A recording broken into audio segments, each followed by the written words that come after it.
총괄이사 사모님 자리에 면접 보러 오셨습니까? 믿기시나요? 그게 권력 있는 총괄이사가 15년 만에 이별 후 저에게 건넨 첫 마디였습니다. 안녕하세요도 앉으세요도 아닌 제 심장을 멎게 할 뻔한 질문이었죠. 그때 저는 쥐구멍이라도 있으면 숨고 싶은 심정이었습니다. 하지만 그건 나중의 이야기이니 천천히 들려드릴게요. 그 운명의 날 전날 밤, 저는 거울 앞에 한참을 서 있었습니다. 거울 속에는 다림질이 잘 된 흰 셔츠 몸에 딱 맞는 검은 정장 스커트, 깔끔하게 묶어 올린 머리를 한 22살의 여자가 있었죠. 국내 1, 2위를 다투는 IT 대기업 입사를 앞둔 경제학과 우등생다워 보였을 겁니다.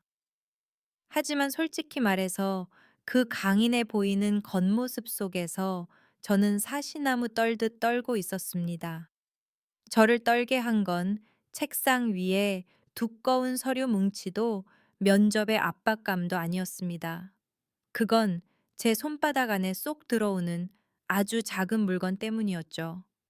나비 모양의 머리핀 하나, 아주 낡은 것이었습니다. 옛날에 반짝이던 은도금은 이제 빛을 잃고 거뭇거뭇해졌죠. 나비 날개에 박혀 있던 작은 보석들도 몇 개 빠져버려 자세히 봐야 세월의 흔적을 알 수 있을 정도였습니다. 15년이나 되었으니까요. 하지만 아시나요? 그것을 줄 때마다 저는 콧날이 시큰해지는 것을 느낍니다. 마치 그것을 꽉 쥐면 무더운 여름날 살을 태우는 햇살 냄새, 운동장의 검은 흙먼지 냄새, 그리고 옛날 포항의 낡은 관사, 좁은 부엌에서 풍겨 나오던 진한 김치찌개 냄새가 나는 것 같았죠. 참 우습죠. 7살 때 바닥을 뒹굴며 이웃집 오빠와 결혼하겠다고 떼쓰던 꼬마가 내일 바로 그 오빠의 회사 면접실로 걸어 들어간다니요. 인생은 가끔 벗어날 수 없는 원과 같아서 어디로 도망치든 결국 출발점으로 돌아오게 되나 봅니다. 저는 깊게 심호흡을 하고 떨리는 손으로 그 낡은 머리핀을 검은 머리카락에 꽂았습니다. 그리고 기억이 밀려왔습니다. 희미한 기억이 아니라 누군가 제 머릿속에서 오래된 비디오 테이프를 다시 튼 것처럼 선명하게요. 제가 7살이었던 그해 여름으로 돌아가 볼게요. 솔직히 말해서 당시 포항의 더위는 끔찍했습니다. 우리 가족은 교사들을 위한 관사단지에 살았습니다. 관사라고 하니 그럴듯해 보이지만 사실은 칠이 벗겨지고 기와에 이끼가 낀 낡은 단층짜리 연립주택들이었죠. 각 동마다 10가구 정도가 오래된 고목이 있는 흙마당을 둘러싸고 옹기종기 모여 살았습니다. 가난했지만 즐거웠습니다. 저녁 무렵이면 우리 아이들은 벌떼처럼 마당으로 쏟아져 나왔죠. 비명소리, 웃음소리 그릇 부딪히는 소리, 엄마들이 아이들을 야단치는 소리. 그 모든 것이 뒤섞여 지금 생각하면 가슴이 저릴 정도로 그리운 소음이 되곤 했습니다. 그날 저는 온 동네를 발칵 뒤집어 놓은 사건을 일으켰습니다. 앞집 철대문을 꽉 껴안고 있었던 게 기억납니다. 나무에 매달린 원숭이처럼 팔다리를 꽉 꼬고 절대 놓지 않으려 했죠. 눈물 콧물로 얼굴이 범벅이 된 채 목청이 찢어져라 소리를 질렀습니다. 은우 오빠 못 가게 할 거야. 오빠 가면 다시 안 올 거야. 엄마 거짓말쟁이 다들 날 속이는 거야. 저녁 식사를 준비하던 엄마가 분홍색 고무 장갑을 낀 채 허둥지둥 뛰어나왔습니다. 딸이 이웃집에서 난동을 부리는 꼴을 보고 엄마의 얼굴은 더위 때문인지 화가 나서인지 붉게 달아올랐죠. 혜운아, 너 도대체 뭐 하는 짓이야? 당장 그만두지 못해. 저는 고개를 세차게 저으며 뜨거운 철기둥을 더 꽉 끌어안았습니다. 싫어 안 놓을 거야, 은우 오빠. 해군 캠프 가는 거 싫어. 캠프 가면 영영 안 돌아올 거야. 아이들에겐 이별에 대한 순수한 생각과 두려움이 아주 큽니다.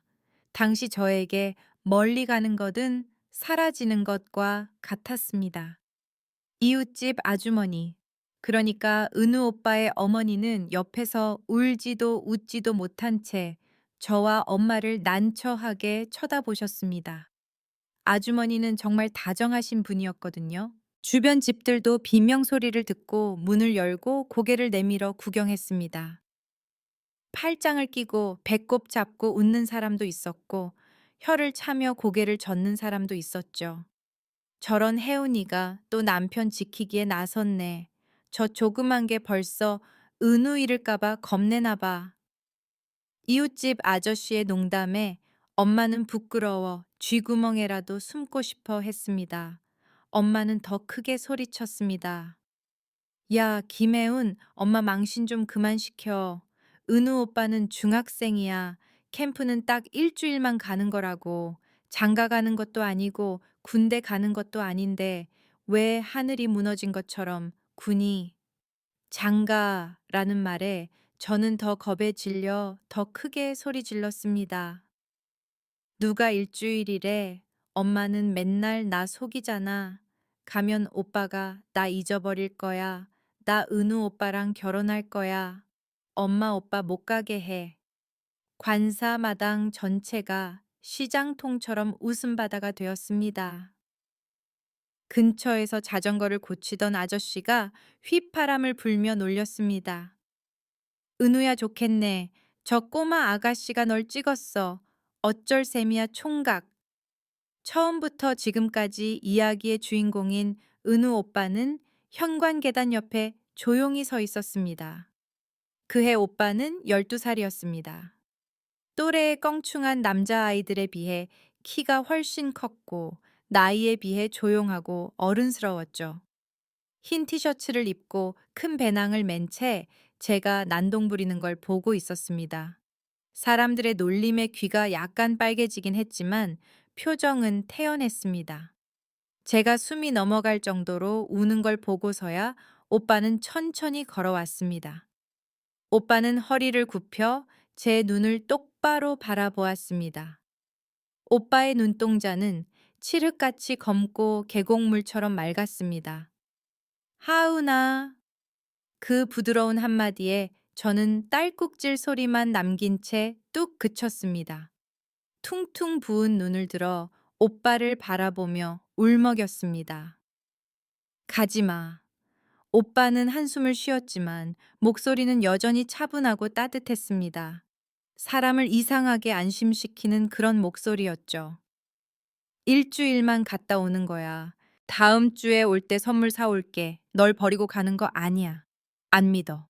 저는 고개를 저었고 눈물이 다시 왈칵 쏟아지려 했습니다. 어른들은 맨날 그렇게 말하고 약속 안 지키잖아. 오빠는 저를 보며 어쩔 수 없다는 듯 하지만 너그러운 눈빛을 보냈습니다. 머리를 긁적이며 앳된 얼굴에 드물게 당황한 기색이 스쳤습니다. 그럼 지금 오빠가 어떻게 해야 뚝 그칠래? 저는 숨을 들이마시고 침을 꿀꺽 삼킨 뒤 7년이라는 짧은 인생의 모든 용기를 끌어모아 조건을 걸었습니다. 오빠, 오빠 나랑 결혼하겠다고 약속해. 결혼한다고 약속하면 보내줄게. 몇 초간 정적이 흐르더니 다시 왁자지껄한 웃음소리가 터져 나왔습니다. 아저씨 아주머니들 쪽에서 박수 소리가 짝짝짝 들려왔습니다. 야, 저 꼬마 보통이 아니네. 조그만 게 벌써 계약할 줄 아네. 은우야, 그냥 알았다고 해라 조용해지게. 애들이잖아. 내일이면 까먹어.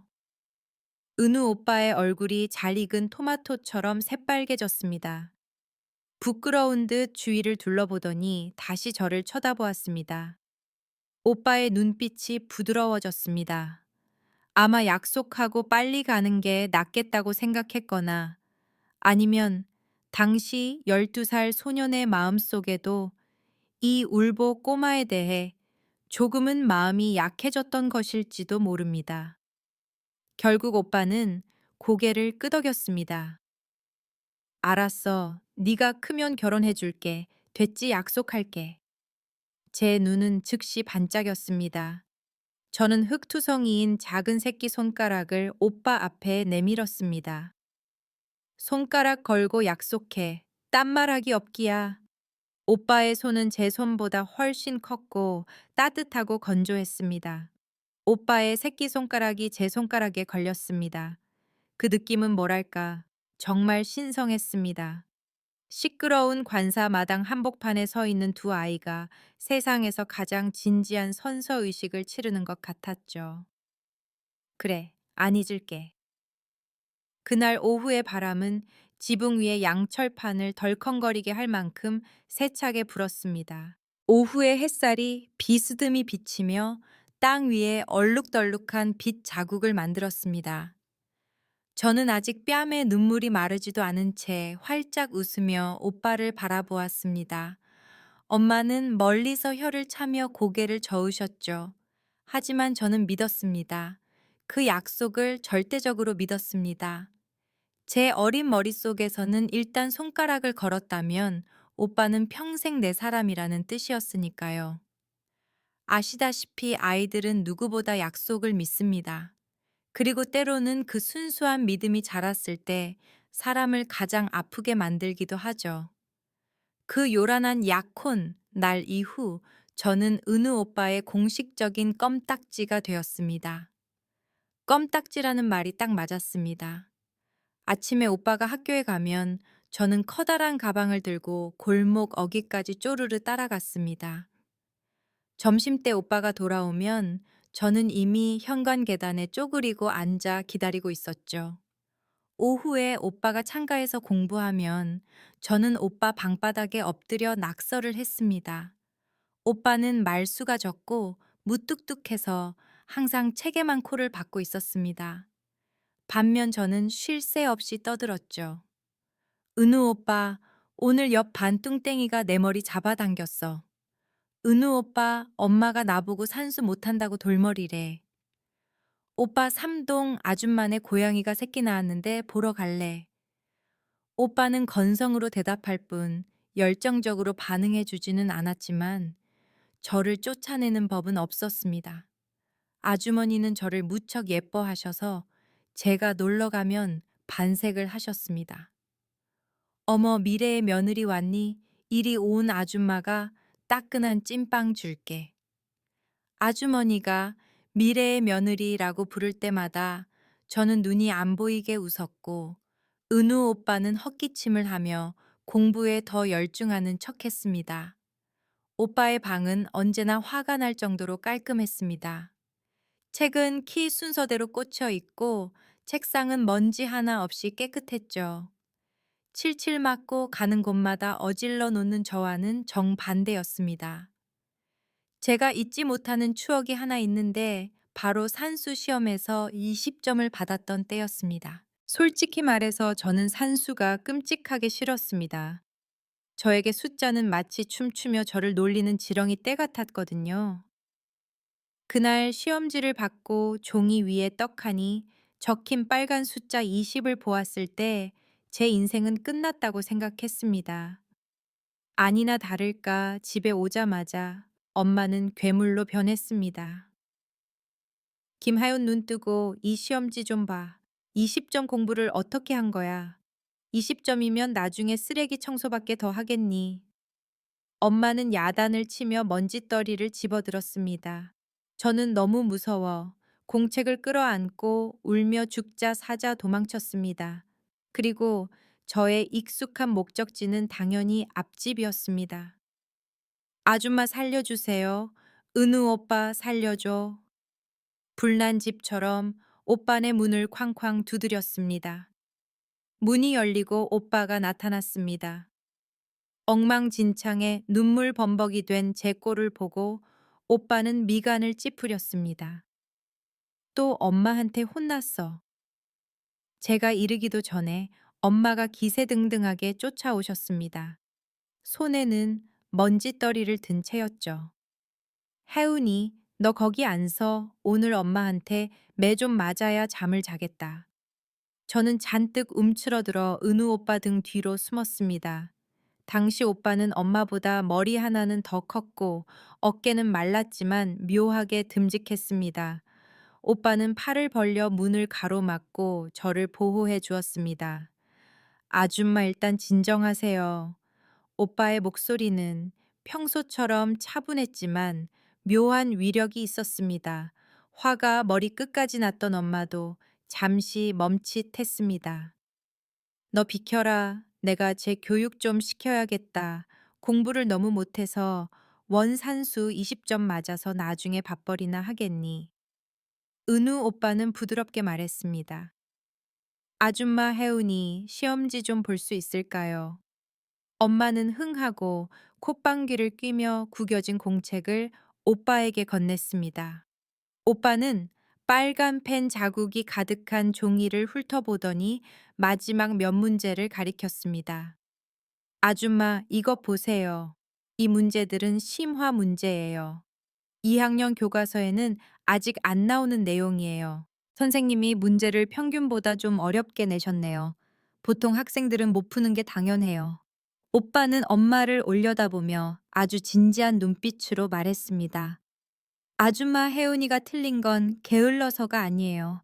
제 생각엔 너무 많이 혼내면 오히려 산수에 대한 공포심이 생길 거예요.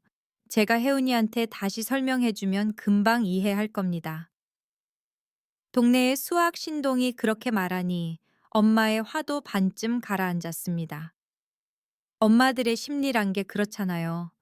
남의 집 공부 잘하는 애가 말하면 파트로 매주를 쓴데도 믿는 법이니까요. 엄마는 몇 마디 투덜거렸습니다. 거봐라, 은우 오빠가 너 편들어 주는 거다. 처신 잘하고 공부 열심히 해. 그러고는 엄마는 씩씩거리며 돌아가셨습니다. 문이 닫히자마자 저는 죽음의 문턱에서 탈출한 듯 안도의 한숨을 내쉬며 오빠 팔에 매달려 늘어졌습니다. 은우 오빠가 최고야. 오빠는 내 인생의 구세주야. 근데 그게 심화 문제인 건 어떻게 알았어? 난 그런 줄도 몰랐는데. 오빠는 저를 날카롭게 흘겨보며 팔을 떼어냈습니다. 심화는 무슨 개뿔. 1번 문제. 1 더하기 몇은 5인지 묻는 것도 틀렸잖아. 그게 심화냐. 저는 헤헤 웃으며 머리를 긁적였습니다. 그건 내가 너무 떨려서. 오빠는 제 머리에 가볍게 꿀밤을 먹였습니다. 아프진 않았지만 제가 잘못했다는 걸 알기엔 충분했죠. 들어와, 앉아.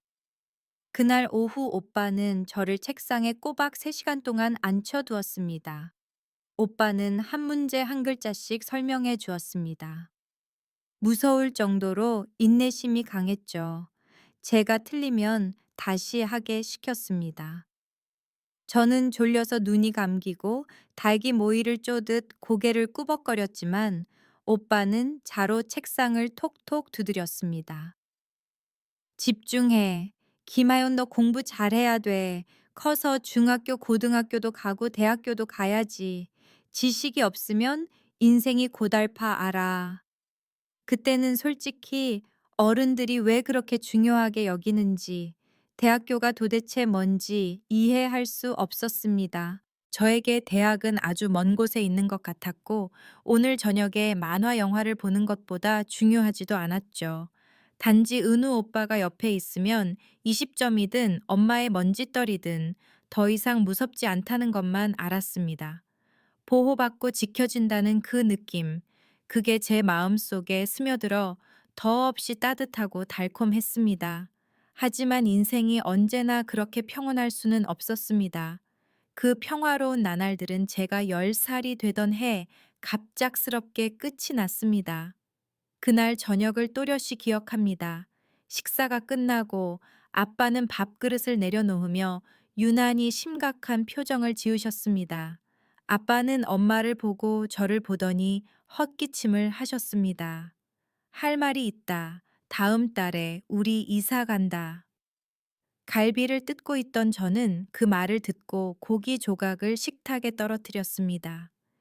심장이 덜컥 내려앉으며 깊은 구덩이에 발을 헛디딘 느낌이었습니다. 이사요? 어디로요? 왜 이사 가요? 대구로 간다. 아빠가 단호하게 말씀하셨습니다. 거기 있는 명문 학교에서 내 서류를 받아주기로 했어. 아빠가 아는 사람 통해서 학교 근처에 새 아파트도 구해놨다.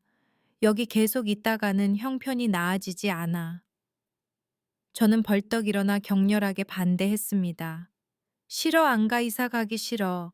나 여기서 학교 다니는 거 재밌단 말이야. 엄마가 눈에서 불이 나도록 노려보셨습니다. 어린애가 뭘 안다고 토를 달아. 이 시골 학교 좀 봐라. 머리에 글자 하나라도 들어오니 이 어촌 마을에 있으면 미래에도 남의 밑에서 일이나 할 뿐이야. 큰 도시로 가서 명문 학교 다니고 나중에 대학도 번듯하게 가야 인생이 바뀌지. 나 인생 안 바꿔도 돼. 저는 소리쳤고 눈물이 흐르기 시작했습니다. 나 그냥 여기 있을래. 이사 가면 은우 오빠는 어떡해? 나 은우 오빠랑 안 헤어질 거야. 은우라는 이름이 나오자 아빠는 쓴웃음을 지으셨고 엄마는 화가 나서 몸을 떠셨습니다.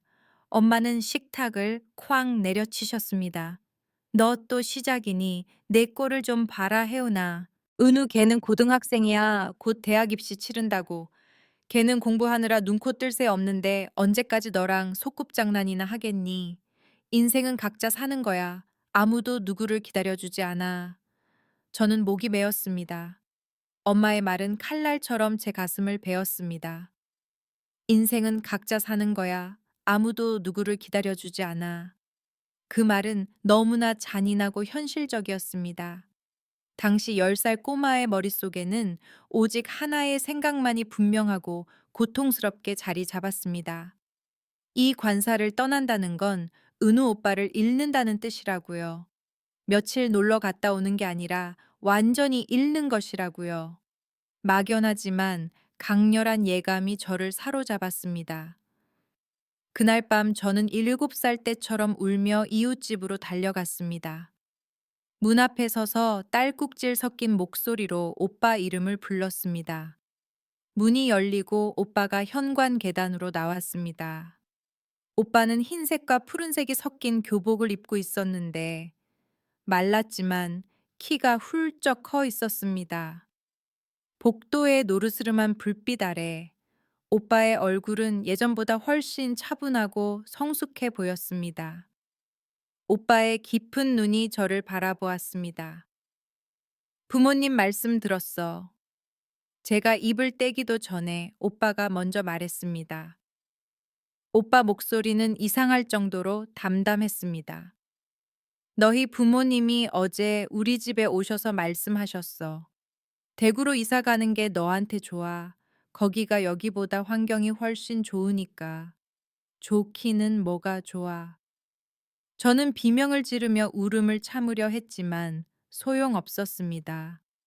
나 가면 뚱땡이가 괴롭힐 때 누가 지켜줘, 누가 산수 가르쳐줘, 누가 나랑 결혼해. 집 안에서 듣고 있던 아주머니가 풋 하고 웃음을 터뜨렸지만 눈시울이 붉어져 있었습니다. 아이고 저런 가여워라. 하지만 은우 오빠는 웃지 않았습니다. 오빠는 한참 동안 침묵했습니다. 밤바람에 나무 짚이 바스락거렸습니다. 오빠는 손을 들어 지난 몇 년간의 습관처럼 제 까치집 같은 머리를 부드럽게 쓰다듬어 주었습니다. 바보. 오빠의 목소리는 깃털처럼 가벼웠습니다. 좋은 학교 가서 좋은 대학 가야지. 네가 계속 이렇게 산수 못하면 어떻게 똑똑해지고 훌륭해져야 나중에 내 옆에 섰을 때 안 부끄럽지. 저는 코를 훌쩍였습니다. 알았어. 그래도 오빠 많이 보고 싶을 거야. 오빠가 나 잊어버리면 어떡해. 나도 너 보고 싶을 거야. 오빠는 제 마음에 새기려는 듯 한 단어 한 단어 천천히 말했습니다. 새집 가서 집 전화 생기면 전화해. 기다릴게.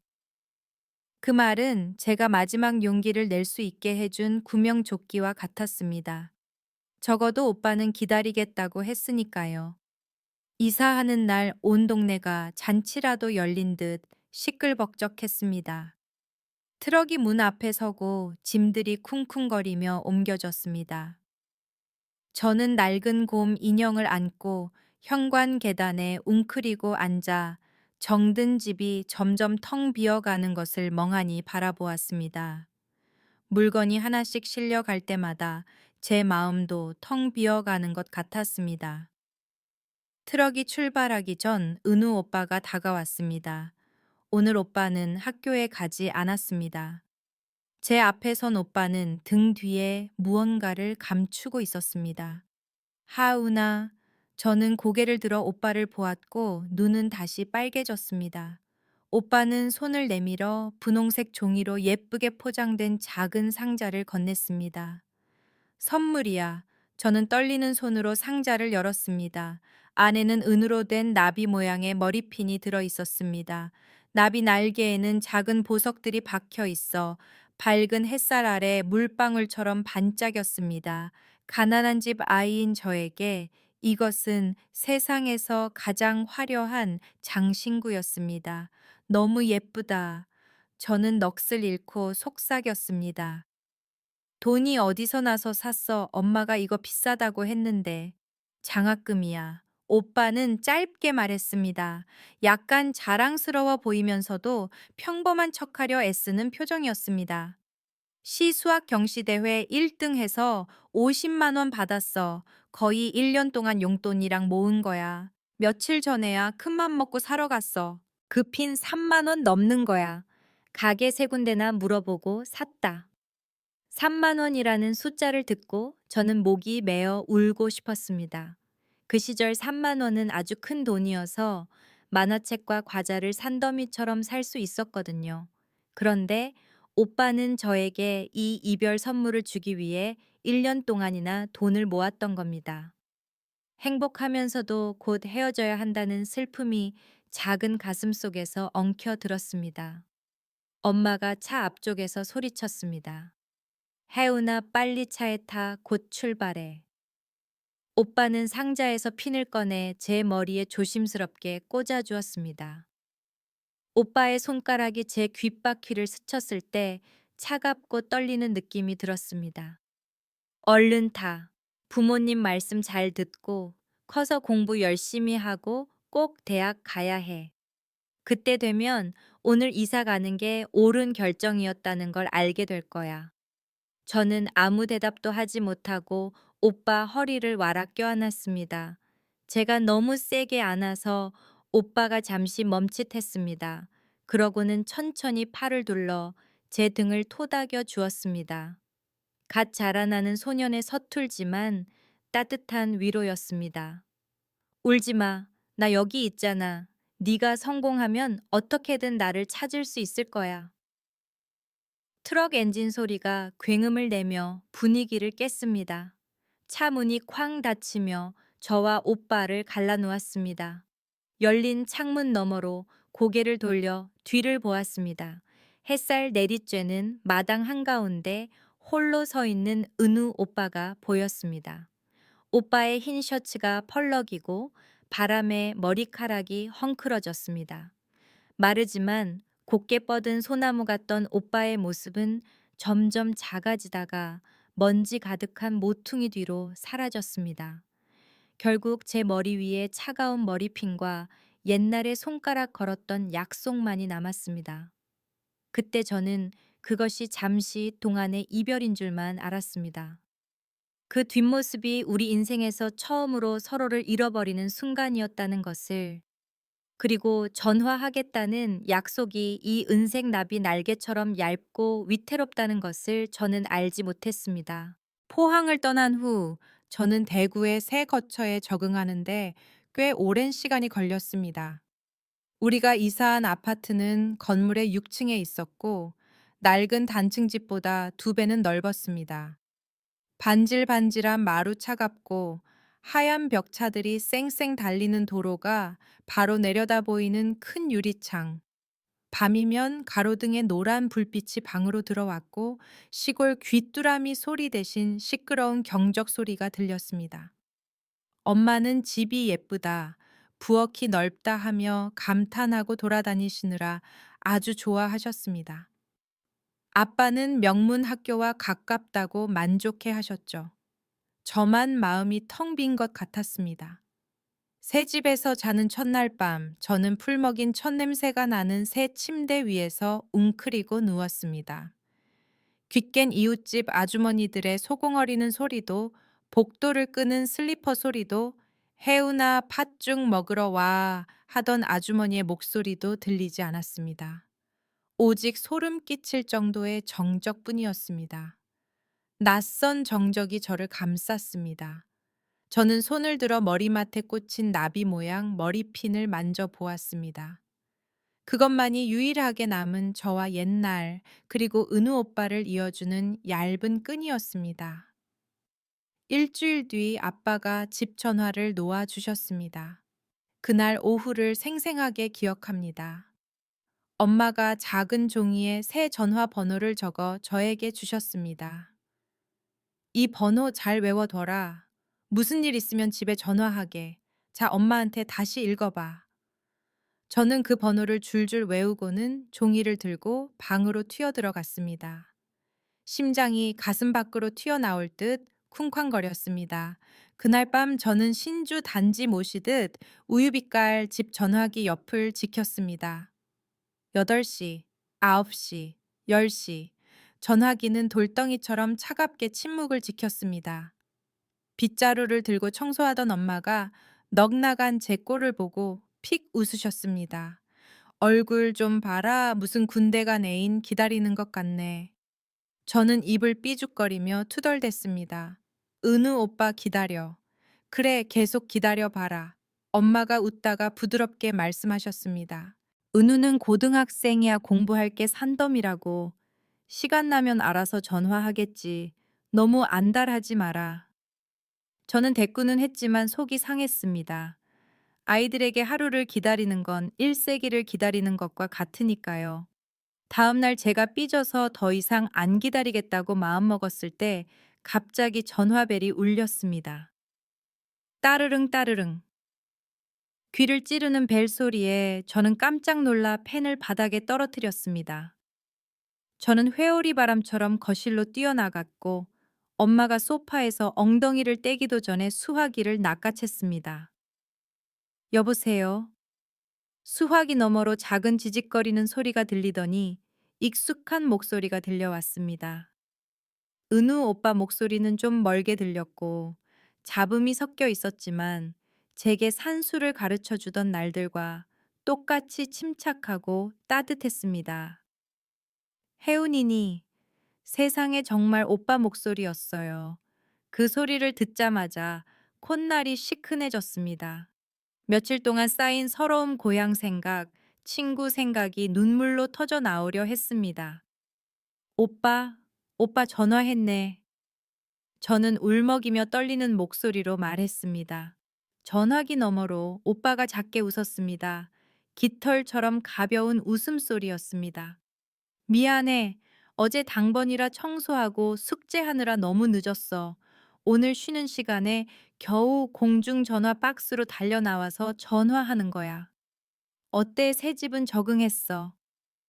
그 단순한 안부 인사 한마디에 버려졌다는 느낌이 싹 사라졌습니다. 저는 차가운 방바닥에 주저앉아 전화선을 손가락으로 꼬며 말했습니다. 새 집은 엄청 넓어, 오빠. 근데 지루해 죽겠어. 새 학교 공부는 너무 어렵고 선생님들도 엄청 엄해. 새 친구들도 괜찮긴 한데 옛날 관사도 보고 싶고 아줌마도 보고 싶고 오빠도 보고 싶어.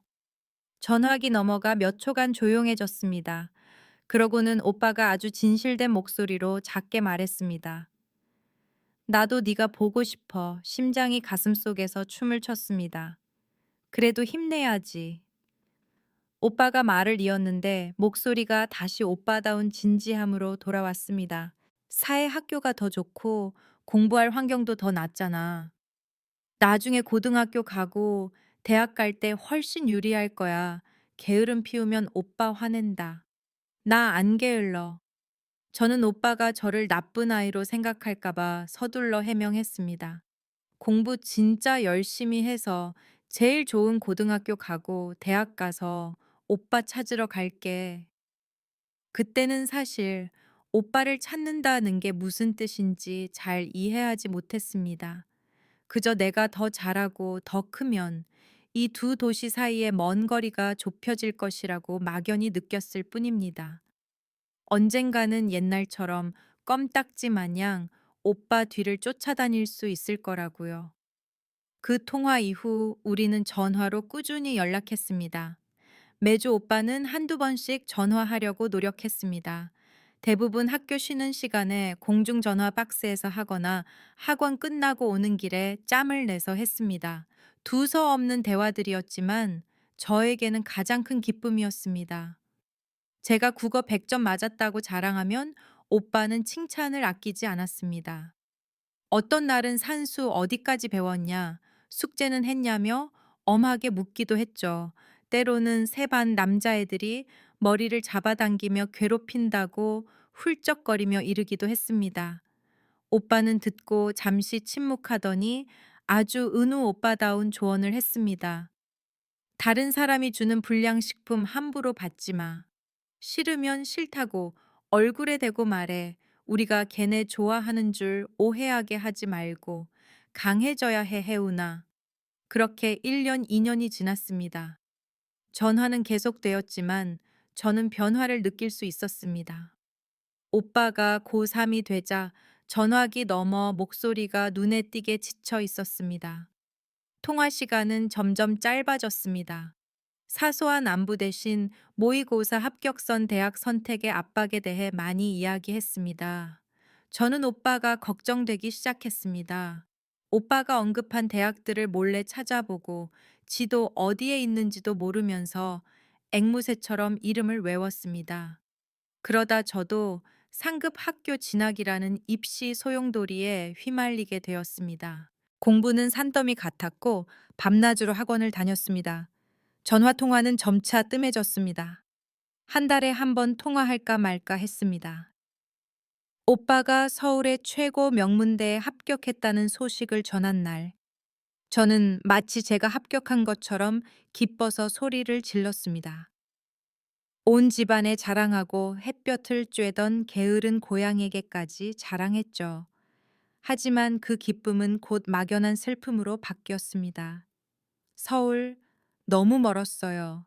대구보다 포항보다 훨씬 멀었습니다. 서울은 너무 멀다, 그치, 오빠? 저는 전화기에 대고 기어들어가는 목소리로 말했습니다. 그래도 오빠 진짜 대단해. 전화기 너머로 오빠가 웃었습니다. 18살의 자신감과 단호함이 가득 찬 웃음소리였습니다.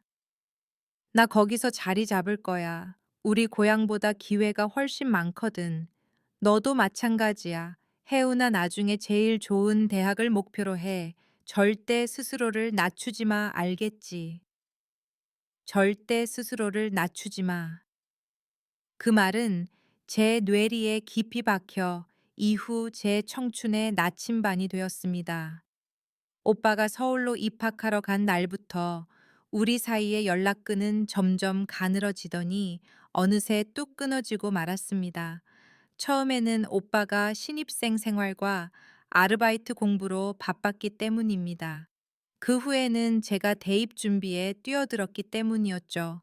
보낸 편지엔 답장이 없었고 부재중 전화는 받는 사람이 없었습니다.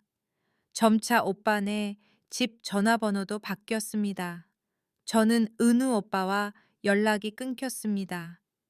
고등학교 3년 내내 저는 딴 사람이 된 것 같았습니다.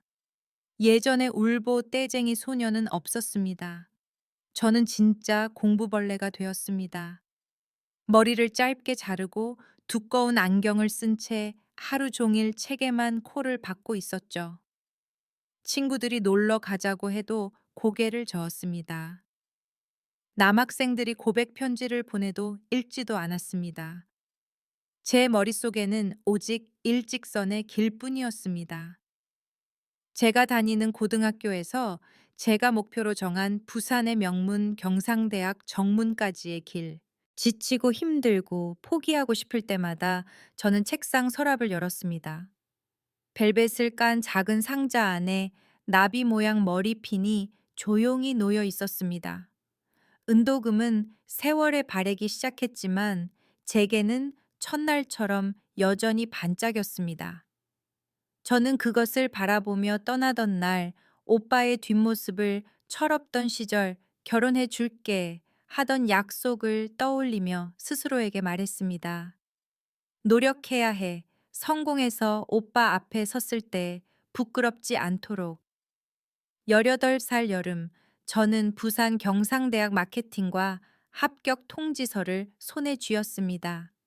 그때의 기분은 터질 듯한 기쁨이 아니라 안도감이었습니다. 드디어 약속의 첫걸음을 뗐다는 안도감이었죠. 점수를 확인하고 제가 가장 먼저 한 일은 축하 파티가 아니라 낡은 버스를 타고 포항으로 돌아가는 것이었습니다. 오빠를 찾고 싶었고 적어도 소식이라도 듣고 싶었습니다. 허름한 버스가 저를 익숙한 언덕 입구에 내려주었습니다. 모든 것이 너무 많이 변해 있었습니다. 옛날 교사 관사는 이제 폐허처럼 낡고 황폐해져 있었습니다.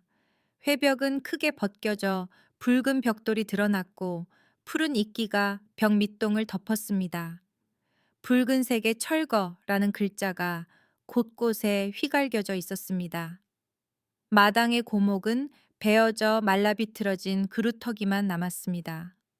저는 옛날 우리 집 앞집 은우 오빠네 집 앞으로 걸어갔습니다. 익숙한 녹색 철대문은 차가운 알루미늄 세시문으로 바뀌어 있었습니다.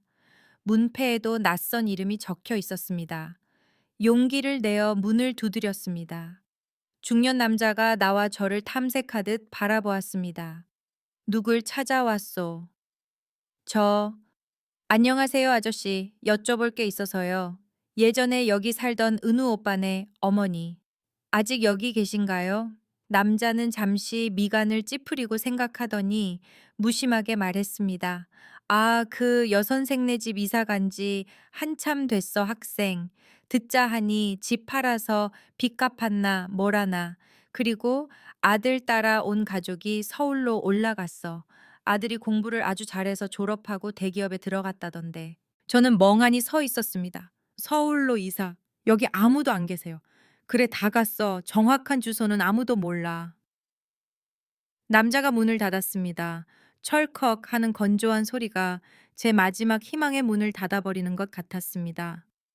저는 포항의 따가운 여름 햇살 아래 홀로 서 있었습니다. 바닷바람이 짠내를 씻고 불어왔습니다. 저는 주머니에 손을 넣고 머리핀이 든 상자를 손톱이 살을 파고들 정도로 꽉 쥐었습니다. 알고 보니 제가 오빠를 따라잡으려 시간과 다투며 달리는 동안 오빠는 이미 아주 멀리 가버렸던 겁니다. 오빠는 더 넓고 더 화려한 다른 하늘로 날아갔고 그곳에는 아마 예전에 울보 이웃집 소녀가 있을 자리는 없을지도 모릅니다. 정말 오빠를 잃은 걸까요? 저는 무거운 발걸음으로 터미널로 향했습니다. 하지만 이상하게도 울지 않았습니다. 아마 10살 때의 이별에서 눈물을 다 흘려버렸나 봅니다. 이제 비탄에 잠기는 대신 결심의 불꽃이 그 어느 때보다 강렬하게 제 가슴 속에서 타올랐습니다. 스스로를 낮추지 말라고 했지. 저는 다가오는 버스를 보며 혼자 속삭였습니다. 좋아, 나 김혜우는 포기 안 해. 오빠가 서울에 있다면 나도 서울로 갈 거야. 오빠가 정상에 있다면 나도 정상으로 올라갈 거야. 내 두 다리로 오빠를 찾아낼 거야. 저는 버스에 올라타 낡은 관사와 어린 시절의 추억을 뒤로 했습니다. 이 버스는 저를 부산으로 대학 강의실로 그리고 길 끝 어딘가에서 오빠가 여전히 기다리고 있을 거라고 믿는 미래로 데려다 줄 것입니다. 파이오니어 테크 본사의 정직원으로 첫 발을 내디딘 날의 기분은 면접 때와는 완전히 달랐습니다. 갓 졸업한 여대생의 순진한 설렘은 더 이상 없었습니다. 저는 푸른 유리가 차갑게 반짝이는 마천루 로비에 서서 바쁘게 스쳐 지나가는 사람들을 바라보았습니다. 평소보다 옅은 화장을 하고 짙은 색 정장을 입은 저는 스스로에게 말했습니다. 김혜운 심호흡해. 오늘부터 여기가 진짜 내 전쟁터야. 이제 비세오가 저를 전략기획실이 있는 15층으로 안내했습니다. 자동 유리가 열리자 넓고 현대적이며 쥐 죽은 듯 조용한 사무 공간이 드러났습니다. 제가 들어서자 컴퓨터 화면 뒤에 있던 수십 쌍의 눈이 일제히 저를 올려다 보았습니다. 환영하는 눈빛이 아니었습니다. 호기심 탐색, 그리고 의심이 섞여 있었죠. 다들 소문을 알고 있었습니다. 경력이 1년도 안 되는 신입이 베일에 쌓인 총괄이사에 의해 고위 전략 전문가로 바로 채용되었다는 소문 말입니다.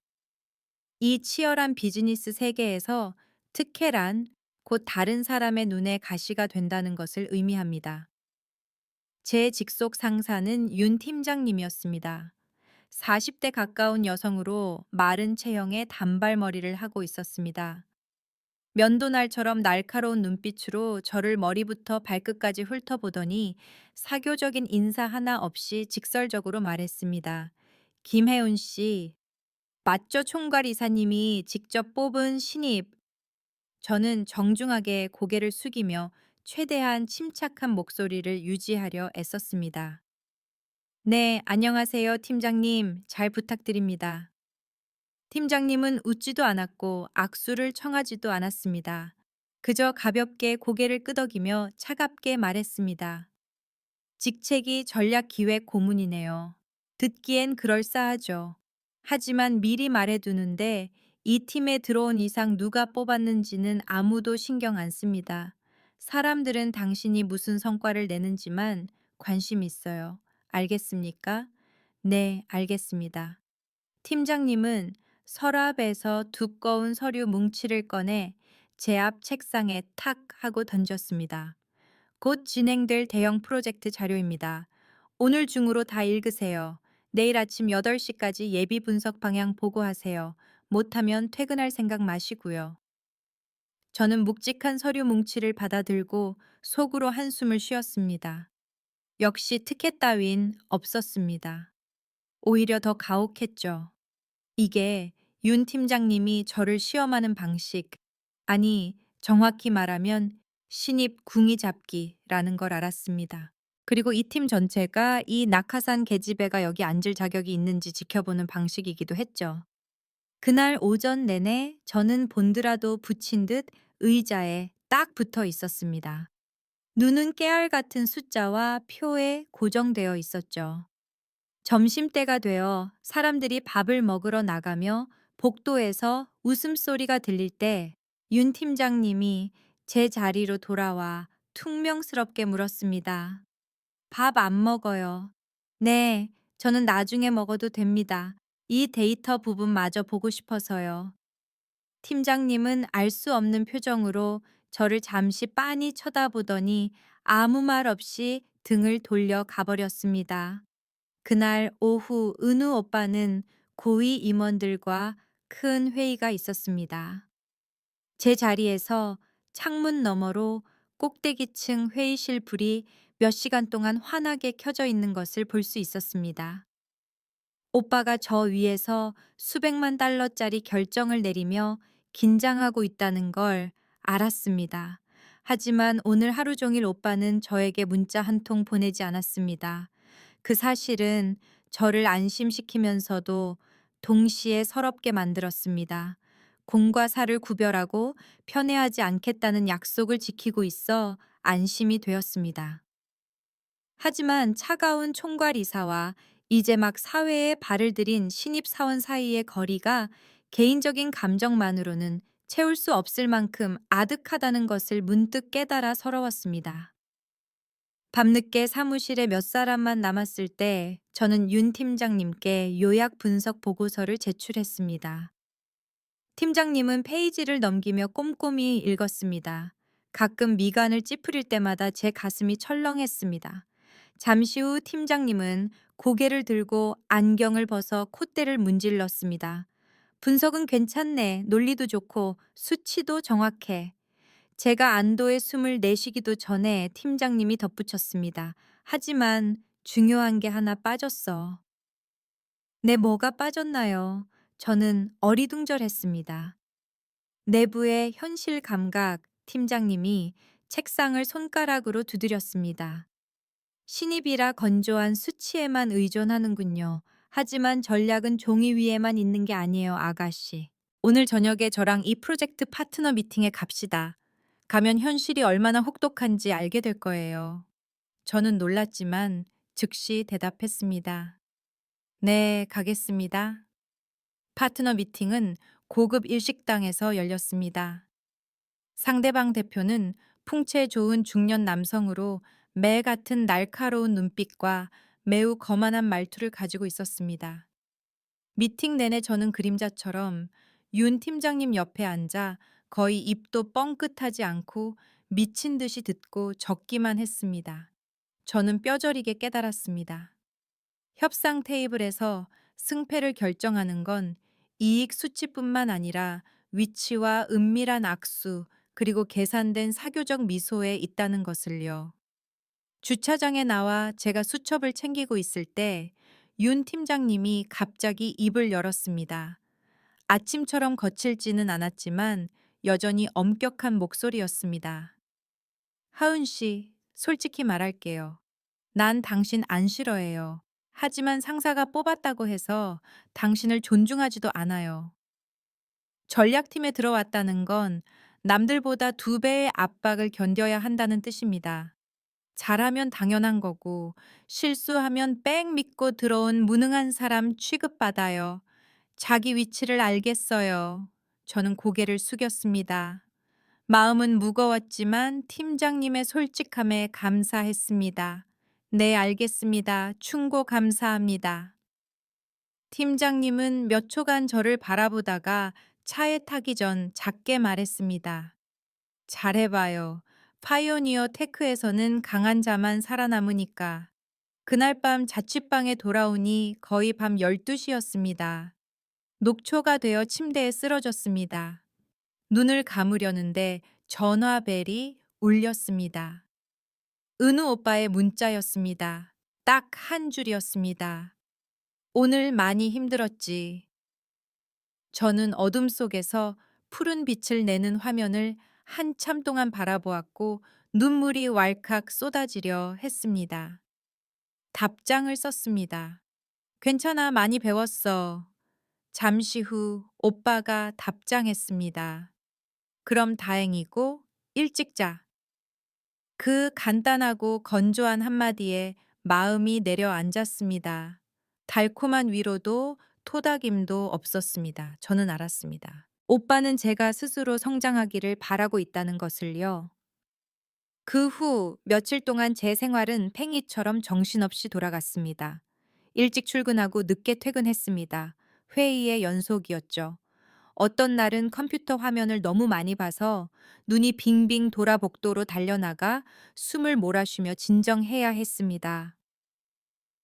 그동안 은우 오빠는 회사에서 거의 제 시야에서 사라졌습니다. 우리는 주말에 짧은 문자 몇 개만 주고받았습니다. 하지만 그 위태로운 평화는 생각보다 빨리 깨졌습니다. 어느 오후 제가 팀 회의에서 새 분석 자료를 발표하고 있을 때 회의실 문이 갑자기 열렸습니다. 50대 중반쯤 되어 보이는 여성이 들어왔습니다. 고급스러운 크림색 정장을 입고 우아하게 머리를 올린 분이었습니다. 차가운 눈빛에서 뿜어져 나오는 위압감에 숨이 막힐 지경이었습니다. 듣고 있던 윤 팀장님이 황급히 벌떡 일어나 깍듯이 대했습니다. 부, 부회장님. 여성은 가볍게 고개를 끄덕이고 날카로운 눈으로 방을 한번 훑어보더니 발표대에서 굳어있는 저에게 시선을 멈췄습니다. 엑스레이처럼 속을 꿰뚫어 보는 듯한 시선으로 저를 한참 바라보았습니다. 당신이 해운인가? 저는 좀 당황해서 심장이 요동쳤지만 애써 진정하며 고개 숙여 인사했습니다. 네, 안녕하십니까, 부회장님. 그분은 웃지 않았고 목소리는 평온했지만 무게감이 느껴졌습니다. 난 은우 엄마입니다. 회의실 전체가 얼어붙었습니다. 모두 숨을 죽였습니다. 누군가 제 심장을 쥐어짜는 것 같았습니다. 은우 오빠 어머니 옛날 찐빵을 주시던 그 다정한 아주머니가 맞나요? 왜 이렇게 낯설고 권위적으로 변하신 거죠? 윤 팀장님이 재빨리 평정심을 되찾고 어색한 분위기를 깼습니다.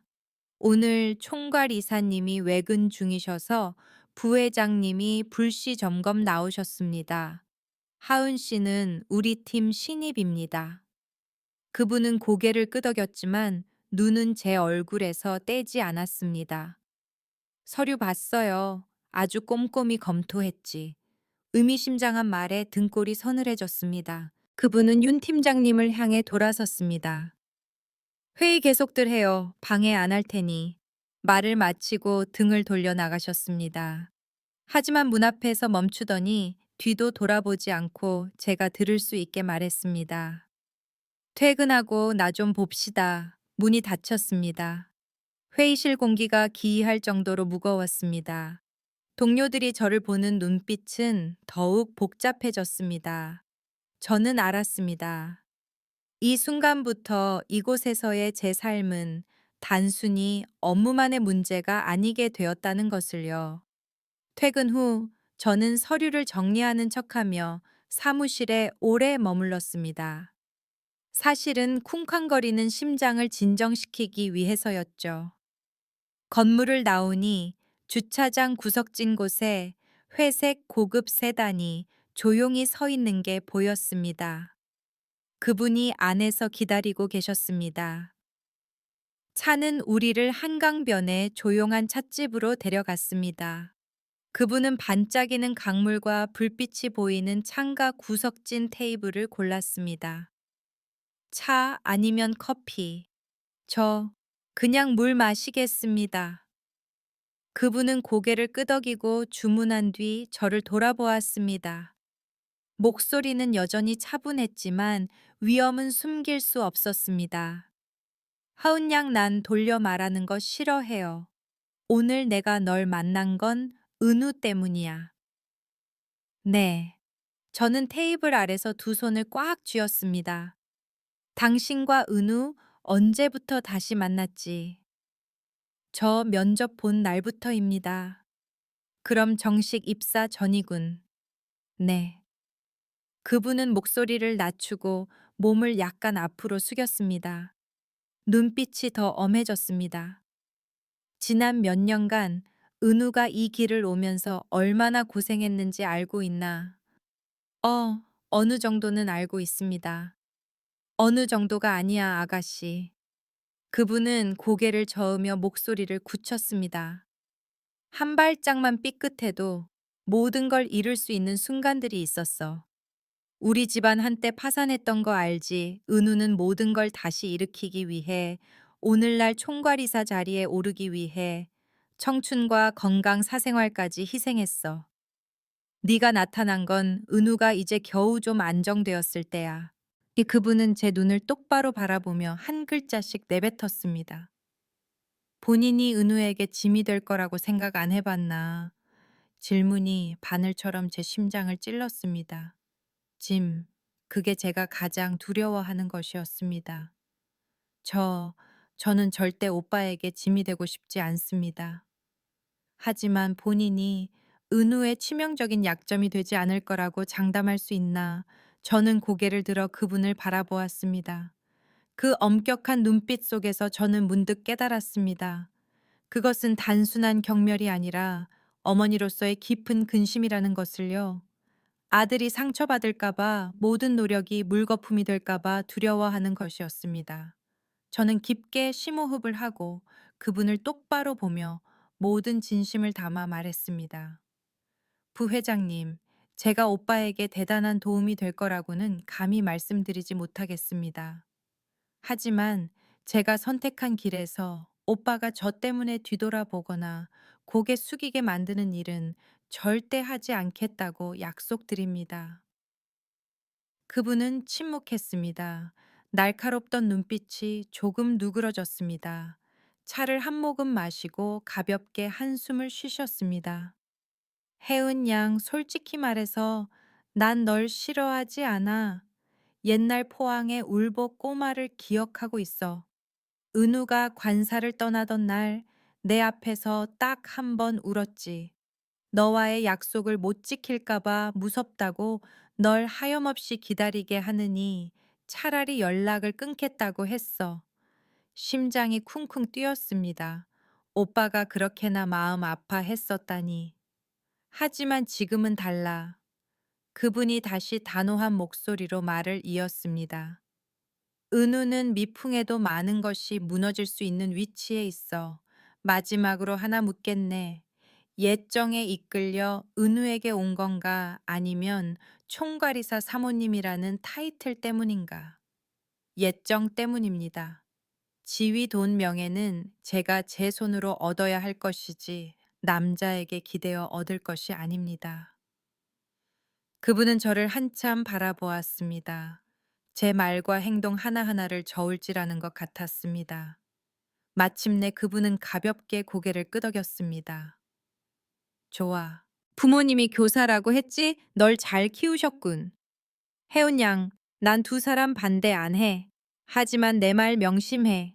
은우 옆에 있으면서 그 자리에 따르는 압박을 견딜 배포가 없다면 내가 가장 먼저 널 용납하지 않을 거야. 네가 한 발짝이라도 약한 모습을 보이면 제일 먼저 다치는 건 은우야. 난 내 아들이 여자 때문에 말에서 떨어지는 꼴은 못 봐. 저는 일어나 90도로 고개 숙여 인사했습니다. 네, 명심하겠습니다. 오빠가 저를 선택한 걸 후회하지 않게 하겠습니다.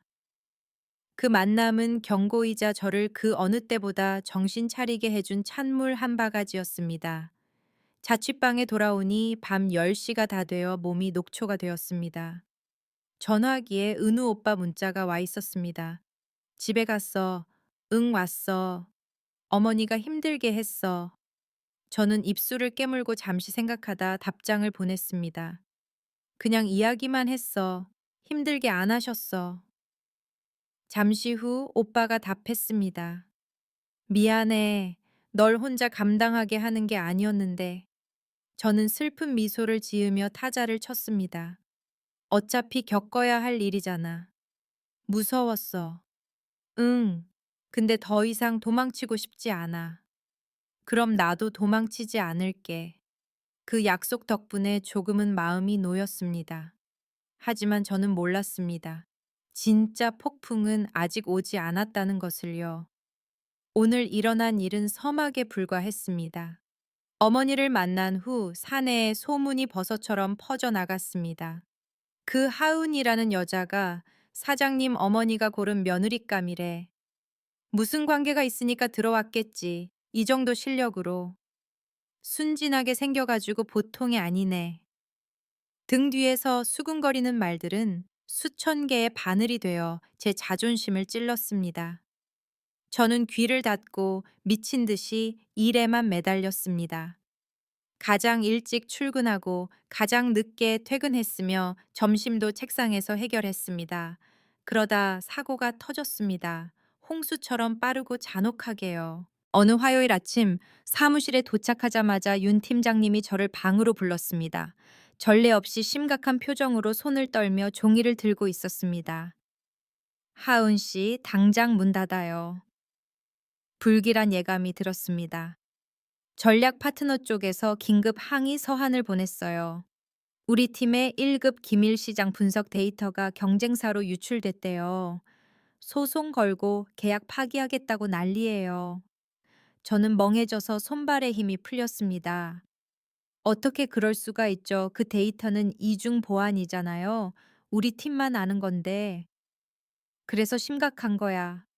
윤 팀장님이 으르렁거렸습니다. 총괄이사님이 방금 내부 조사를 위해 접근 권한이 있는 직원 몇 명의 직무 정지를 지시했어요. 찬 기운이 등골을 타고 흘렀습니다.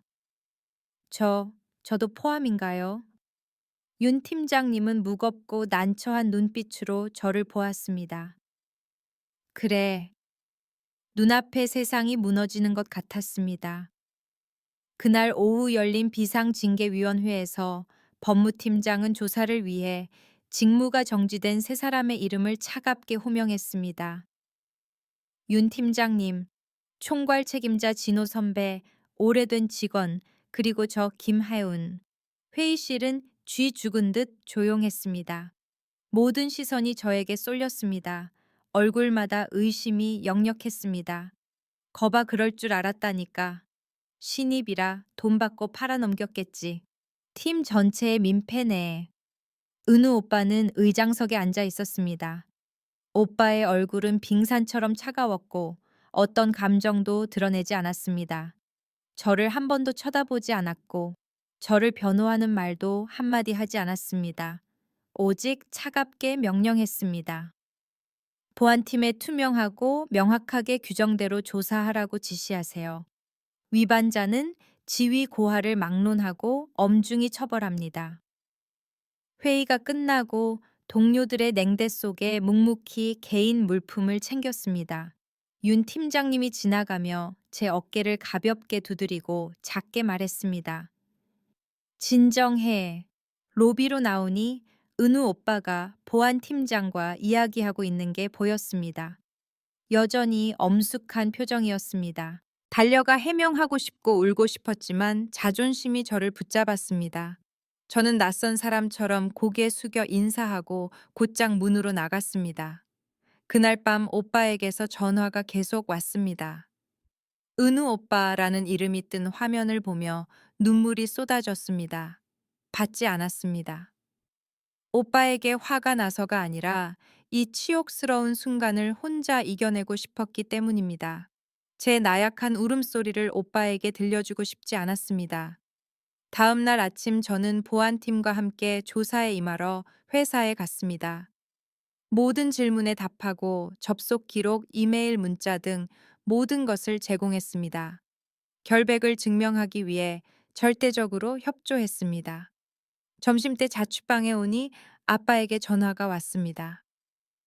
혜훈아, 엄마한테 들으니 너 며칠 회사 쉰다며. 저는 깜짝 놀라 평소 목소리를 유지하려 애썼습니다. 네, 휴가 좀 냈어요, 아빠. 좀 피곤해서요. 사실대로 말해라. 아빠 목소리가 낮고 엄해졌습니다. 저는 깊게 숨을 들이쉬고 숨기지 않기로 했습니다. 회사 데이터가 유출됐는데 제가 조사 대상자 명단에 올랐어요, 아빠. 전화기 너머가 한참 조용했습니다. 그리고 아빠가 단호하게 물으셨습니다. 네가 했냐? 아니요. 맹세코 저는 안 했어요. 저는 억울해서 소리쳤습니다. 그럼 무서울 거 없다. 아빠가 말씀하셨습니다. 바르게 산 나무는 서서 죽는 걸 두려워하지 않는 법이다. 넌 내 딸이야. 아빠는 널 믿어. 고개 들고 살아라. 아빠의 말에 저는 아이처럼 엉엉 울었습니다. 가족의 믿음이 그 무엇보다 귀중했습니다. 그날 오후 자취방 초인종이 울렸습니다. 문을 열었습니다. 은우 오빠가 셔츠가 흐트러지고 수염이 거뭇거뭇한 채 퀭한 모습으로 서 있었습니다. 왜 전화 안 받아? 오빠가 갈라진 목소리로 물었습니다. 저 스스로 해결하고 싶었어요. 오빠한테 패 끼치기 싫어서요. 무슨 소리를 하는 거야? 오빠는 집 안으로 들어와 문을 쾅 닫았습니다. 화나면서도 안타까운 눈빛으로 저를 보았습니다. 이건 내 일이기도 해. 권력으로 널 감싸주려고 온 게 아니야. 억울한 일을 당한 사랑하는 여자를 걱정하는 남자로서 온 거야. 그러니까 오빠는 더더욱 아무것도 하면 안 돼요. 제가 소리쳤습니다. 상사가 뒤봐준다. 애인이 감싸준다는 소리 듣기 싫어요. 제 스스로 증명하고 싶어요. 오빠는 멈칫하며 저를 빤히 쳐다보았습니다. 그리고 고개를 끄덕이며 한숨을 내쉬었습니다. 그래, 고집도 세지. 널 믿어. 하지만 가만히 있지는 않을 거야. 네가 내 애인이라서가 아니라 직원을 보호해야 할 총괄이사로서 진실을 밝혀낼 거야. 가기 전 오빠는 제 어깨를 꽉 쥐며 당부했습니다. 더 이상 나 피하지 마. 마음 아파 죽겠어 알겠지. 3일 뒤 보안팀이 중요한 단서를 발견했습니다. 정직된 3명 중 한 사람의 접속 권한으로 한밤중에 낯선 계정이 시스템에 침입했던 것입니다. 모든 IP 흔적은 공용 PC방으로 이어졌지만 CCTV에 그 시간대에 들어가는 마스크 쓴 남자의 모습이 찍혔습니다. 체형이 진호 선배와 아주 비슷했습니다. 그날 밤 은우 오빠가 문자를 보냈습니다. 내일 새벽 5시에 데리러 갈게. 나랑 같이 만날 사람이 있어. 이른 새벽 오빠의 검은 차가 문 앞에 섰습니다. 우리는 도시 외곽의 낡은 아파트 단지로 갔습니다. 누굴 만나는 거야? 제가 걱정스럽게 물었습니다. 진호 선배 전 남편. 오빠가 짧게 대답했습니다. 도박 중독자인데 우리 경쟁사랑 은밀하게 거래한 적이 있어. 뭔가 흑막이 의심돼. 우리는 곰팡이 냄새가 진동하는 허름한 아파트 앞에 도착했습니다. 중년 남자가 지치고 눈밑이 검게 된 얼굴로 문을 열었습니다. 은우 오빠가 누군지 알자 문을 닫으려 했지만 오빠가 재빨리 막았습니다. 김 선생님, 전 부인 진호 씨가 조사받고 있는 거 아시죠? 증거를 가지고 계시다면 경찰이 개입하기 전에 지금 말씀하시는 게 좋을 겁니다. 그때 가면 은닉죄가 가볍지 않아요. 남자는 무너지듯 바닥에 주저앉았습니다. 그는 덜덜 떨며 낡은 휴대폰의 녹음 파일을 켰습니다. 진호 선배의 목소리가 또렷하게 들렸습니다. 도박 빚을 갚기 위해 경쟁사에 데이터를 몰래 팔아넘겼고 새로 들어와서 어수룩하고 희생양 삼기 딱 좋은 저에게 죄를 뒤집어 씌울 계획이라는 내용이었습니다. 녹음 내용을 듣고 저는 소름이 돋았습니다. 사람 마음이 그렇게 악랄하고 비열할 수 있다니요. 은우 오빠는 얼굴이 굳어졌고 주먹을 꽉 쥐었습니다. 오빠는 남자에게 고개를 숙여 감사하며 증언해 준다면 법적 안전을 보장하겠다고 약속했습니다. 돌아오는 길 저는 창밖을 보며 속삭였습니다. 그럼 날 의심한 건 그 사람들이 빠져나가기 위한 핑계였구나. 맞아. 넌 완벽한 희생양이었지. 오빠는 핸들을 꽉 쥐며 분노에 찬 목소리로 말했습니다. 오늘 오후에 최종 결론이 날 거야. 내 명예 되찾아 줄게. 그날 오후 회사 전체가 발칵 뒤집혔습니다. 진실이 백일에 드러났습니다. 진호 선배는 즉시 해고되었고 파일은 경제범죄수사대로 넘어갔습니다. 제 이름 김혜우는 무죄 명단에 올랐고 수사에 훌륭히 협조한 공로로 표창을 받았습니다. 회의가 끝나고 방을 나섰습니다. 어제 저를 경멸하던 동료들이 오늘은 완전히 다른 눈빛으로 저를 보았습니다. 의심은 사라지고 존경과 미안함이 담겨 있었죠. 은우 오빠가 로비에서 모든 사람 앞에서 공개적으로 저를 기다리고 있었습니다. 더 이상 차갑고 먼 모습이 아니었습니다. 저를 보며 안도하듯 미소 지었습니다. 오늘 저녁에 너 데리고 포항 갈 거야. 오빠가 말했습니다. 저는 깜짝 놀랐습니다. 포항요, 뭐 하러요? 너희 부모님 뵈러. 오빠는 제 손을 따뜻하고 단단하게 잡았습니다. 이제 어른들께 정식으로 말씀드릴 때가 됐어. 더 이상 몰래 만나고 싶지 않아. 익숙한 검은 세단이 인천의 우리 부모님 작은 집 앞에 멈췄습니다. 늦은 오후 낡은 기와 지붕 위로 햇살이 저물어 가고 있었습니다. 아빠는 현관 앞에서 나무 의자 다리를 고치고 계셨고 엄마는 부엌에서 저녁밥 짓는 냄새를 풍기고 계셨습니다. 제가 일찍 온 데다 낯선, 하지만 자세히 보니 낯익은 남자와 함께 오자 부모님은 깜짝 놀라셨습니다. 아빠는 망치를 내려놓고 옷자락에 손을 닦으며 눈을 가늘게 뜨고 쳐다보셨습니다. 은우 오빠가 차에서 내렸습니다. 오늘은 회사에서처럼 딱딱한 정장이 아니라 심플한 흰 셔츠를 입었지만 듬직한 풍채는 숨길 수 없었습니다. 아빠는 오빠를 한참 동안 바라보았습니다. 15년이 흘러 많은 것이 변했지만 그 옛날 이웃집 소년의 훤칠한 키와 맑은 눈은 알아보셨습니다.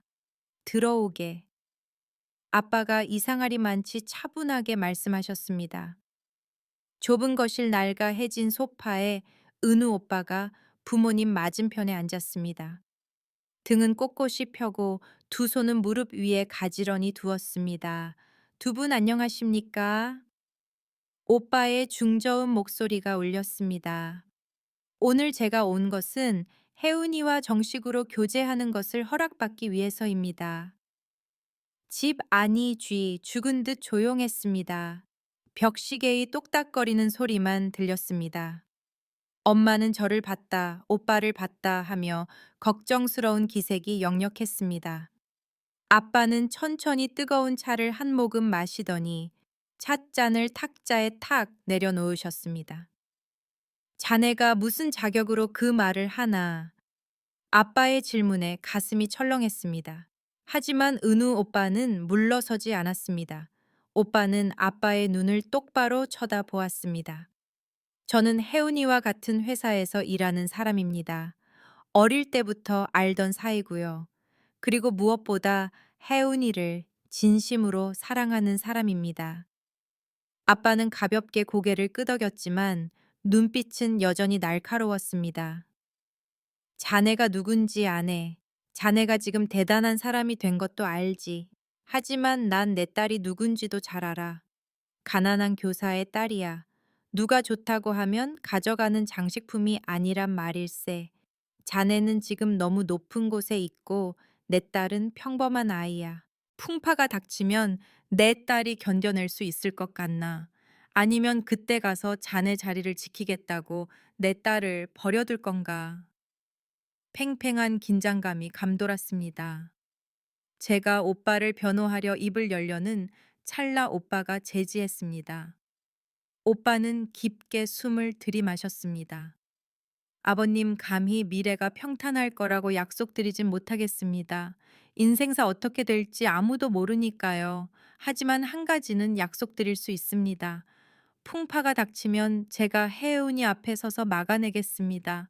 절대 혜은이가 혼자 맞게 하지 않겠습니다. 아빠는 고개를 저으며 쓴웃음을 지으셨습니다. 남자들 맹세는 많이 들어봤네. 말은 좋지만 바람 불면 날아가는 거야. 중요한 건 행동이지. 그러고는 저에게 엄하게 말씀하셨습니다. 혜우나 아빠한테 솔직히 말해라. 네가 그 큰 회사 들어가서 지금 그 자리에 오른 거 얘가 뒤봐줘서냐 아니면 내 힘으로 한 거냐. 저는 아빠를 보며 단호하게 대답했습니다. 제가 시험 보고 면접 보고 밤새 일해서 된 거예요, 아빠. 오빠는 저 한 번도 도와준 적 없어요. 오히려 남들보다 저한테 더 엄격했다고요. 아빠는 제 속마음까지 꿰뚫어 보려는 듯 제 눈을 깊이 들여다보셨습니다. 그리고 고개를 끄덕이셨습니다. 됐다. 아빠는 그것만 알면 돼. 내 딸은 누구한테 기대면 안 돼. 한참 침묵하시던 아빠가 목소리를 낮추어 말씀하셨습니다. 오늘 내가 반대하진 않겠지만 완전히 허락한 것도 아니네. 시간을 주지. 자네가 충분히 인내심이 있고 내 딸이 자네 곁에서 여전히 굳건하다면 그때 다시 와서 이야기하게. 은우 오빠는 아주 깊숙이 허리 숙여 인사했습니다. 감사합니다, 아버님. 말씀 마음에 새기겠습니다. 오빠를 배웅할 때 아빠가 대문에 서서 제 기억에 남을 한마디를 던지셨습니다. 이봐, 은우군.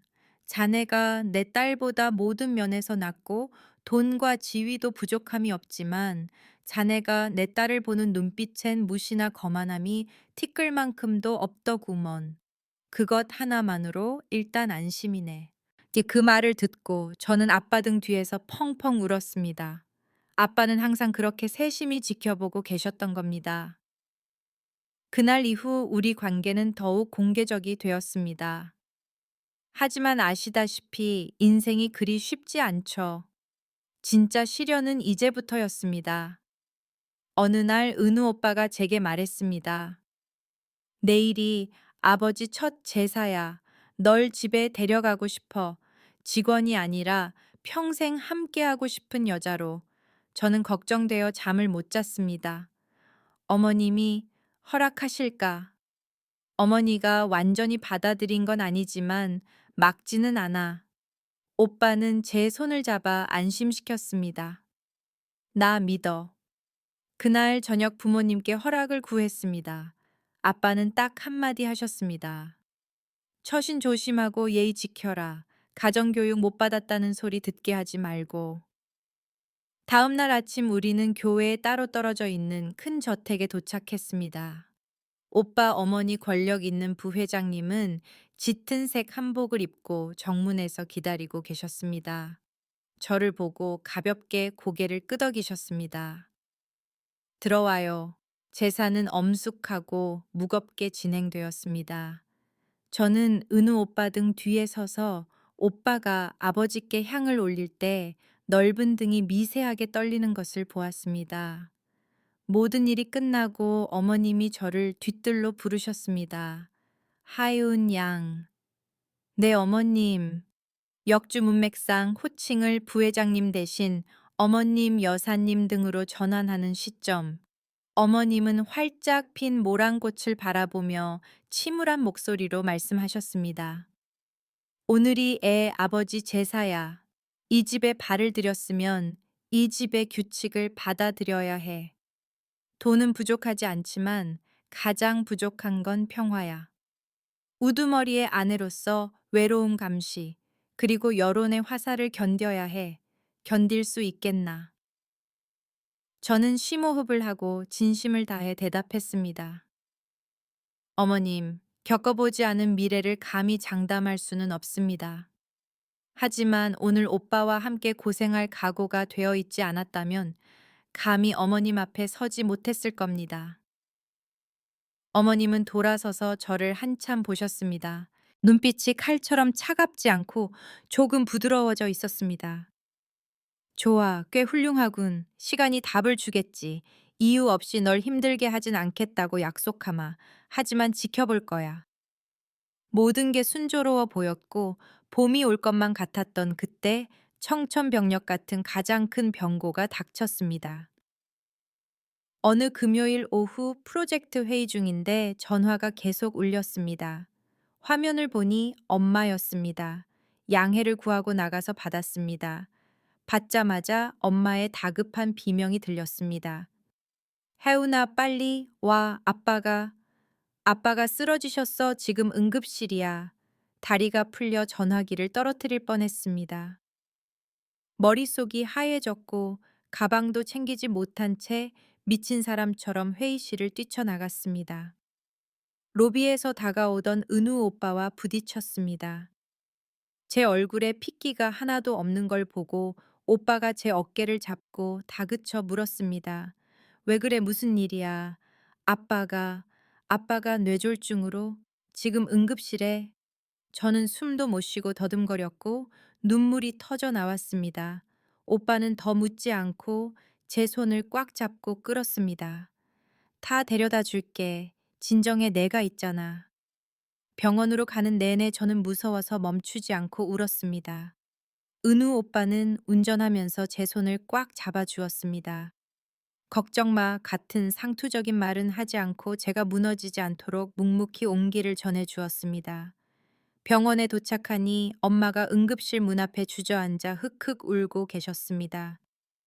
의사가 나와서 아빠가 고혈압과 과로로 인한 경미한 뇌졸중이라고 다행히 빨리 와서 생명엔 지장이 없지만 장기간 입원 치료가 필요하다고 알렸습니다. 그 말을 듣고서야 저는 안도의 숨을 내쉬며 다리가 풀려 주저앉았습니다. 은우 오빠가 때마침 저를 부축해 주었습니다. 아빠가 입원해 계신 동안 은우 오빠는 우리 가족 곁을 지켰습니다.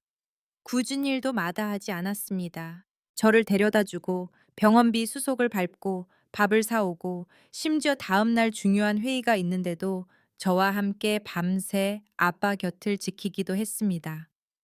수염이 덥수룩하고 퀭한 얼굴로 앉아 아빠에게 사과를 깎아주는 오빠를 보며 고맙고 감동해서 가슴이 미어졌습니다. 어느 오후 물을 사오다가 복도 끝에서 오빠가 엄마와 이야기하고 있는 것을 보았습니다. 엄마가 울면서 말씀하셨습니다. 혜은이가 아빠를 끔찍이 아껴요. 우리 집이 가난해서 물려줄 재산도 없는데 나중에 혜은이가 자네 따라가면 마음고생 안 시켰으면 좋겠어. 몸고생은 익숙하지만 마음고생은 너무 가엾잖아. 은우 오빠는 고개를 숙이고 엄마의 마른 손을 잡았습니다.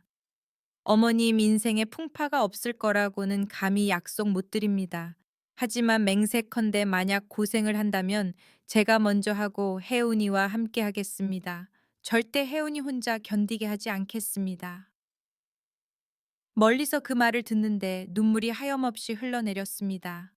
아빠가 입원한 지 보름 만에 퇴원하셨습니다. 퇴원 날 뜻밖의 일이 일어났습니다. 고급 승용차가 병원 문 앞에 섰습니다. 은우 오빠 어머니가 내리시더니 큰 과일 바구니를 들고 계셨습니다. 그분은 아빠 병상으로 곧장 오셨습니다. 병실이 조용해졌습니다. 부모님은 영문을 몰라 어리둥절해 하셨습니다. 어머님은 과일 바구니를 내려놓고 부모님께 아주 정중하게 고개 숙여 인사했습니다. 안녕하세요. 저 은우 엄마입니다. 바깥털은 편찮으시다는 소식 듣고 이제야 시간 내서 왔습니다. 아빠는 놀라서 급히 일어나려 하셨습니다. 아이고 오셨습니까? 어쩐 일로? 어머님은 손사래를 쳤습니다. 누워 계세요. 감사드리고 싶어서 왔습니다. 감사라니요. 네. 그분이 저를 보고 부모님을 보며 인자하게 미소 지었습니다. 이렇게 자존심 지키고 선량한 딸로 키워주셔서 감사합니다. 제 아들이 사람을 제대로 골랐네요. 아빠는 저를 보고 그분을 보시더니 눈가가 촉촉해지셨습니다. 아빠는 가볍게 고개를 끄덕이셨습니다. 가난해서 딸아이한테 가르친 건 명예밖에 없습니다. 어머님은 저를 돌아보며 제 손을 가볍게 두드려 주셨습니다. 혜우나 아버님 쾌차하셨으니 일 정리하고 앞으로 우리 집에 자주 놀러 오렴. 집은 넓은데 사람이 너무 없구나. 자주라는 두 글자의 심장이 떨렸습니다. 저는 알았습니다. 오빠의 가족으로 들어가는 문이 활짝 열렸다는 것을요. 그해 겨울 아빠 건강이 완전히 회복되었을 때 인천에 눈이 하얗게 내리기 시작했습니다. 은우 오빠가 정식으로 부모님을 모시고 우리 집에 상견례를 왔습니다. 작고 따뜻한 거실에서 오빠는 부모님 앞에 무릎을 꿇고 정중하게 말했습니다. 아버님, 어머님, 혜은이를 아내로 맞이하도록 허락해 주십시오. 평생 혜은이 손을 잡고 인내심을 가지고 사랑하며 지키겠다고 약속드립니다. 아빠는 미래의 사위를 바라보며 한참 침묵하다가 떨리는 목소리로 말씀하셨습니다. 어렵게 자라 손해보는 게 익숙한 아이네. 자네에게 맡기겠네. 딱 한 글자, 참을 인 렌. 자만 기억해주게. 서로의 말을 듣기 위해 인내하고 가정을 지키기 위해 참아주게. 내 뼈에 새기겠습니다. 우리의 결혼식은 이듬해 봄에 열렸습니다. 너무 호화롭지도 언론에 요란하게 알리지도 않고 가장 가까운 사람들만 모신 따뜻한 예식이었습니다. 신부 대기실에서 시어머니가 직접 가문에 보물인 옥비녀를 제 머리에 꽂아주셨습니다. 제가 간직하고 있던 낡은 나비 머리핀 바로 옆에요. 어머님이 작게 말씀하셨습니다. 이제 넌 내 며느리다. 집에 온 걸 환영한다. 예식장에 들어서는 순간 은우 오빠가 제 손을 꽉 잡았습니다. 10살 때 놓아버렸던 15년 동안 잃어버렸던 그 크고 따뜻한 손이 이제 저를 되찾아 꽉 잡고 다시는 놓지 않겠다고 약속하고 있었습니다. 첫날 밤 오빠 옆에 누워 창밖의 바람 소리를 들으니 마음이 묘하게 평온했습니다. 곤히 잠든 오빠를 돌아보았습니다. 긴 속눈썹이 살짝 떨리고 있었습니다. 문득 기억이 밀려왔습니다. 햇살 가득한 관사 마당에서 이웃집 오빠랑 결혼하겠다고 떼쓰던 17살 꼬마가 생각났습니다. 그때 저는 세상에 대해 아무것도 몰랐지만 오빠 곁에 있으면 아무것도 무섭지 않다는 것만은 알았죠. 15년 후 저는 세상이 얼마나 무서운지, 사람 마음이 얼마나 복잡한지 알게 되었습니다. 하지만 저는 스스로 굳건히 섰고 물살을 거슬러 오빠에게로 왔습니다. 바람에 날아간 줄 알았던 철없는 시절의 약속은 두 사람이 폭풍우를 헤치며 지켜낸 끝에 결국 이 생에서 가장 진실한 것이 되었습니다. 저 혜은이와 은우의 이야기는 꽉 잡은 두 손으로 끝이 납니다.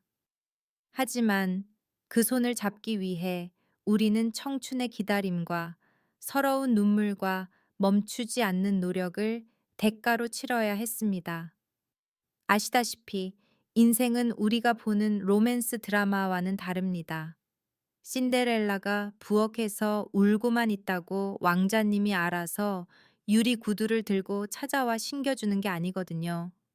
만약 그 옛날 연락이 끊긴 후 제가 포기했다면 공부하지 않고 노력하지 않는 평범한 시골 소녀로 남는 운명을 받아들였다면 어땠을까요? 아마 다시 만났더라도 저는 오빠 기억 속의 불쌍한 이웃집 여동생으로만 남았을 겁니다. 아니면 더 최악인 경우 자격지심에 오빠를 쳐다보지도 못했을 테고 오빠의 세계로 당당히 걸어 들어가는 건 꿈도 못 꿨겠죠. 가장 지속적인 사랑은 한쪽의 시혜가 아니라 걸맞은 짝이 되는 것입니다. 그 걸맞음이란 통장의 잔고나 화려한 집안 배경에 있는 게 아니라 본인의 능력과 영혼에 있습니다. 내 두 발로 설 만큼 강해져야 비로소 넘어질 걱정 없이 다른 사람의 손을 자신 있게 잡을 수 있는 법입니다. 사실 지난 날을 돌이켜보면 그 힘들었던 시간들에 감사합니다. 자립하는 법을 배우게 해준 오빠의 부재에 감사합니다. 제 가치를 알게 해준 시어머니의 엄격함에 감사합니다. 그리고 오늘날의 미소를 소중히 여길 수 있게 해준 지난날의 눈물에도 감사합니다.